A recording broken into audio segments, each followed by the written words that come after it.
57 मुस्लिम देश मिलकर भी एकता के साथ अगर इजराइल के ऊपर हमला भी कर दे, एक भी हो जावे तो पर भी इजराइल को नहीं हरा सकता। पूछो क्यों? क्योंकि इजराइल में जो व्यवस्था हैं वो ज़बरदस्त हैं, खास करके टेक्नोलॉजी को लेकर। इजराइल के सामने अधिक देर 57 मुस्लिम देश नहीं टिक सकता। इजराइल का कहना है, पहला नंबर तो मैं किसी को छेड़ता नहीं, अगर किसी ने बेफालतू में मुझे छेड़ने की कोशिश की तो फिर मैं उनको छोड़ता नहीं।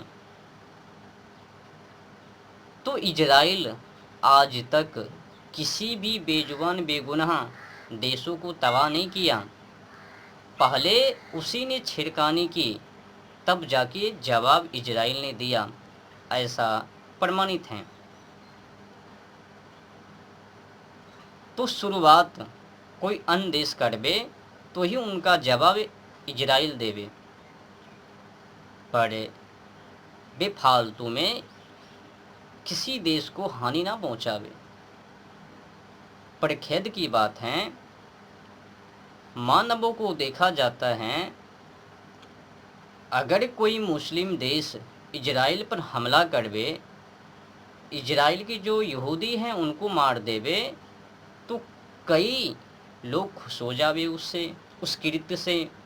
जब इजराइल किसी मुस्लिम देश पर हमला कर कई नागरिकों को मार देवे, ढेर कर देवे, तो तकलीफ़ हो जावे, दिक्कत हो जावे कि यहूदियों ने मुसलमानों को मार डाला।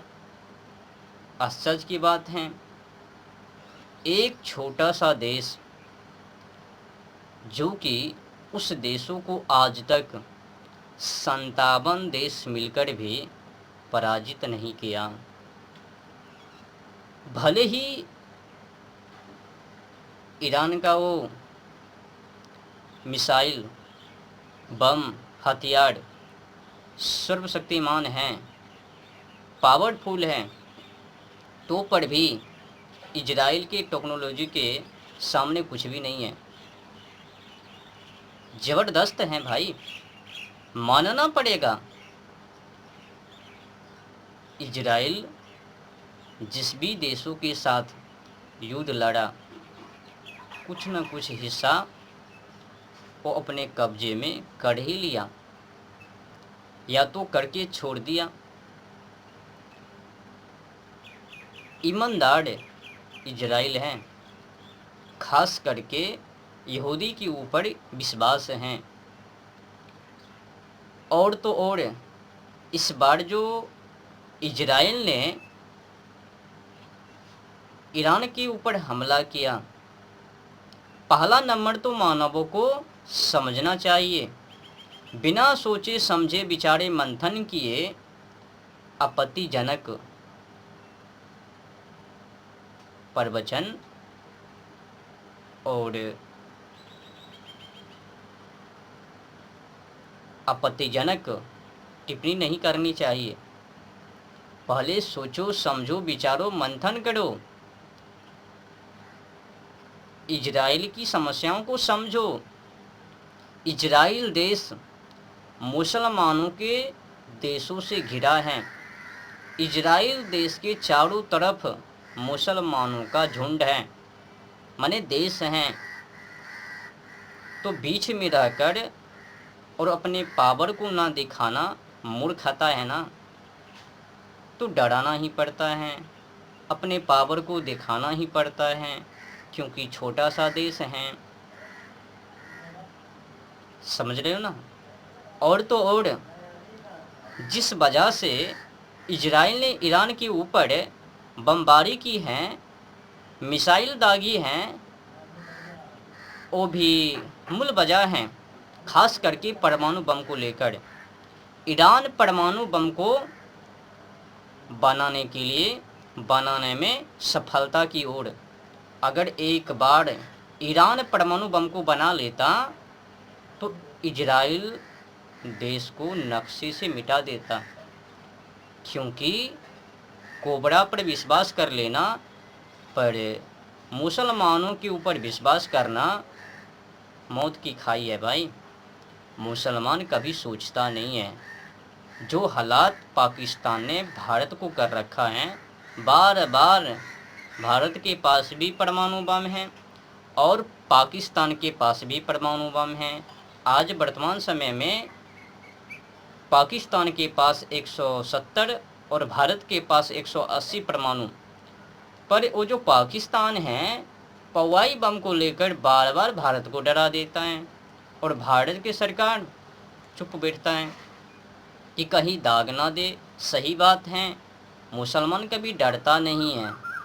उनकी जो कौम ने आज्ञा दी है कि काफिरों को तबाह करो, अल्लाह को जो ना माने काफिर उनको जहाँ पाओ वहीं पर जबा करो, तो उस साजिश के अंतर्गत मुसलमानों के ऊपर विश्वास करना माने कि मौत को दावत देना।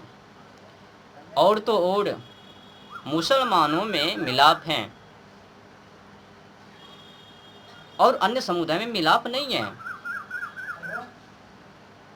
छोड़ो, खेद की बात यह है, अगर 57 मुस्लिम देश एक साथ भी हो जावे, एक में हो जावे और एकता के साथ इजराइल की युद्ध करवे, तो इजराइल को हराना नामुमकिन है। समझ रहे हो ना? इजराइल माने अमेरिका, अमेरिका माने इजराइल। ये दोनों का दोस्ती ज़बरदस्त हैं। जो भी इजराइल के साथ लड़वे, इजराइल पर हमला करवे, तो अमेरिका ना छोड़वे। अगर अमेरिका के ऊपर कोई भी देश हमला करवे तो इजराइल ना छोड़वे। ये दोनों जुड़वा भाई हैं। अगर इन दोनों के किसी भी जनता जनार्दन के या फिर देश के ऊपर, ये जो दोनों देश है ना, इजराइल और अमेरिका, अगर किसी ने हमला कर दिया तो समझो नक्शे से मिटने के लिए तैयार हैं। और तो और इजराइल आज तक हार नहीं, जीत ही लिया। हारने के लिए कभी भी इजराइल युद्ध नहीं करता। जब तक जीतूंगा नहीं तब तक छोड़ूंगा नहीं।